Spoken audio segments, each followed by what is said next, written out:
자, 매실나무 앞에 와 있는데요. 매화꽃이 벌써 폈습니다. 자, 여기는 이제 중부지방인데, 이제 매실꽃이 정말 일찍 피는 것 같아요. 지난주에 워낙 따뜻해서, 워낙 따뜻해서, 얘네가 지금 벌써 봄이 온 줄 알고 이렇게 꽃이 폈는데, 내일 아침에 영하 3도까지 떨어진다고 그러거든요. 냉해를 안 입어야 되는데 좀 걱정이 됩니다. 항상 이 사과도 그렇고, 매화꽃도 그렇고, 꽃샘추위가 꼭 있어서, 그러니까 잘못하면 꽃 필 때 냉해를 입어가지고 수정이 안 되는 경우가 굉장히 많은데, 지금 보시는 것처럼 꽃망울들이 봉글봉글 다 지금 맺혀 있어요. 이렇게. 예. 지금 비가 오고 있는데, 비가 오고 나면 이제 얘네도 이제 수분 흡수를 이제 하고 나서 이제 더 빨리 이제 개화를 하기 시작할 텐데, 다음 주에는 좀 온도가 좀 떨어진다고 그래서 조금은 얘네도 멈칫멈칫 이거 조금 더 있어야 되겠네 하고 이제 좀 멈칫멈칫 할 것 같긴 한데, 예. 이 보시는 것처럼 매화꽃은요, 이제 꽃이 피는 곳에서 이제 수정이 되고 열매가 열리는 건데, 옛날 가지에서는 꽃이 안 핍니다.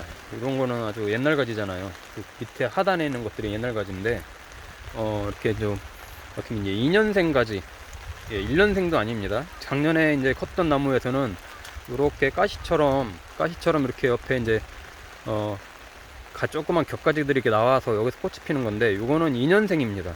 그러니까 1년생은 이렇게 뾰족뾰족한 게 안 나오고요. 매끈하게 나무만 있다가, 나중에 2년생이 되면 그때 이제 이렇게 이제 이런 그 격가지들이 조금씩 나오거든요. 여기에서 꽃이 피고 열리는 거예요. 그래서 매실나무는 주로 2년생 가지에서 꽃이 피고 열립니다.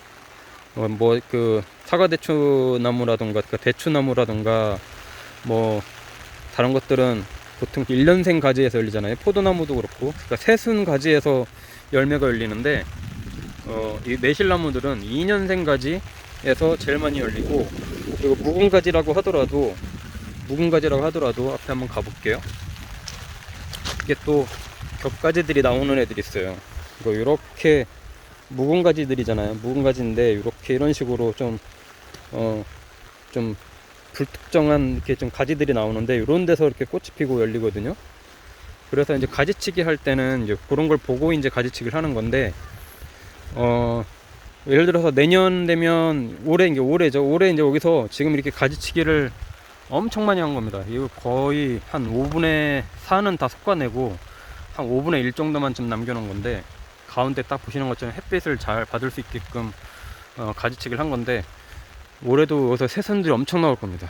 이 살구나무도 그렇고, 복숭아나무도 그렇고, 이 매실나무도 그렇고, 새순 가지들이 엄청 많이 나오거든요. 그러면 또 여기가 또 굉장히 복잡해질 겁니다. 그러면 이제 그때 보고 또 이제 내년을 생각하고 또 이제 새순 가지를 몇 개 좀 남겨놓을 것도 있고, 또 오래된 묵은 가지들은 베버리고 또 다시 또 2년생 가지를 남겨놓고, 그때 또 이렇게 매화꽃을 피워서 수정을 하기 위해서 이제 열매를 맺게 하는 건데, 원리는 간단합니다. 그것만 아시면 2년생 가지에서 주로 열린다. 이게 보면 이렇게 이제 올라왔잖아요. 위에 이렇게 자른 건데, 이것도 사실 2년 된 가지예요. 작년 가지가 아니라 2년 된 가지예요. 거기서 이렇게 이제 뾰족뾰족하게, 이렇게 이제 나온 가지에서 꽃이 피고 여기서 이제 열리는 거죠. 그 매화나무도 사실 수분소가 있어야 수정이 잘 되는데, 주변에 이제 살구나무라던가 사실 또 이제 다른 매화나무, 매실나무들이 있으면 수정이 잘 되는데, 그게 없으면 사실 굉장히 수정이 잘 안 돼요. 여기저기에서 이제 좀 근처에 있는 나무들에서 날라와서 수분이 돼야 되는데, 이 바람에도 수분이 많이 되거든요. 안 그러면 벌이 많아야 되는데, 항상 매화꽃이 필 때는 추워서 그런지 벌들이 잘 날아다니질 않습니다. 안 그래도 벌이 없는데 굉장히 수정되기가 어렵죠. 그래서 이렇게 가지를 많이 남겨놓은 것 같아도 여기에서는 그렇게 많이 이렇게 꽃이 피는 것만큼 열리질 않더라고요. 많이 떨어집니다. 그리고 그러니까 수정이 잘 안 되는 것들이 있는 거죠. 이렇게 이제 가지치기를 강전정을 해준다고 하더라도 또 가지들이 나올 거라서 그거 감안하고 이제 가지치기를 하는 거고, 또 새순가지가 나오면 또 이제 그거 받아서 또 계속 키워야 되는 거죠. 저번에 한번 유튜브 보여드린 것처럼 유제를 한번 했잖아요. 농약방에 가면 유제 주세요 하면 유제 농약을 줍니다.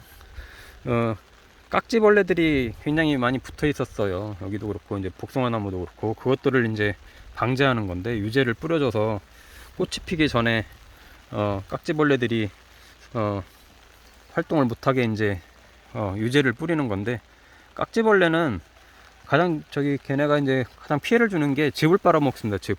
그래서 우리 매실나무, 매실이라던가 복숭아 같은 거 이렇게 열매가 열려서 보면은 뭐 썩는 것도 아니고 쪼글쪼글하게 이렇게 막 병 들어가는 것들이 굉장히 많아요. 그렇게 해서 떨어지는 것들이 많은데, 그게 다 깍지벌레들이 이제 즙을 빨아먹어서 그런 것 같습니다. 예.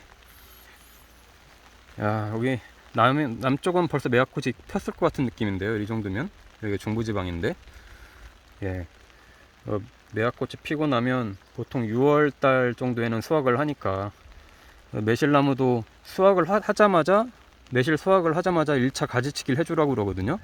그 가지치기를 해줘야 훨씬 더 좋고, 왜냐면 그때 돼서 한번 또 가지치기를 해주면요, 이 겨쓴 가지 나오는 거가 빨라져요. 예, 잘하면 1년 사이에도 그렇게 할 수 있습니다. 그래서 이제 그렇게 가지치기를 1차적으로 해주는 거고, 이 깍지벌레 알이 뭐냐면요, 저기 보이네요. 여기도 있네. 한번 가까이 가서 볼까요? 이렇게 하얀 거, 여기 얘네가 깍지벌레입니다. 예. 이 방제를 해줘야 되는 거예요. 이렇게 하얗죠. 얘네를 해줘야 되는 거고, 자, 예, 요렇게 이제 하얀 벌레들이 굉장히 많은데, 이걸 유제로 이제 죽이는 겁니다. 깍지벌레 약. 예. 그렇지 않으면은 나중에 병들어서 먹을 게 별로 없을 거예요. 자, 이제 매화꽃이 이제 피는 요즘인데, 뭐 매실나무는 뭐 딱히 지금은 뭐 해줄 게 없고, 이제 매실이 저는 이제 열려서 막 이렇게 붙어 다니려고 할 때, 이제 그때 이제 살균제, 살충제 한번 이제 해주는데요. 예, 따먹기 전에는 못 하잖아요. 그러니까 미리미리 방제를 해서 조금이라도 수확량을 좀 늘리기 위해서 이제 방제를 해주는 거고, 지금은 이제 가지치기는 이제 거의 다 완성을 해야 되는 시기고, 아직도 안 했다면은 지금이라도 하는 게 제일 좋은데요. 왜냐면 그래야 영양분이 빨리 이 남은 가지한테 가서 열매로 가게 되니까. 안 그러면 나뭇가지로 다 가서 열매도 굉장히 작아지고, 예, 굵직굵직해야 되는데 작아지고, 그렇습니다. 자, 위에 이제 강전정을 해서 저는 위에를 싹 잘라줘서 손으로 딸 수 있는 높이 정도까지만 가지치기를 딱 해줬는데요. 이렇게 위에 싹둑싹둑 잘라서, 예, 이제 매화꽃이 피면 굉장히 예쁠 텐데, 이번 주는 한 10도에서 15도 사이 왔다 갔다 할 것 같고, 조금 더 기온이 올라가면 활짝 필 것 같습니다.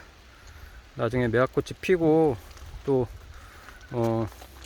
좀 따뜻하게 이제 나무가 이제 물이 올라올 때쯤에서 한번 더 촬영을 하겠습니다.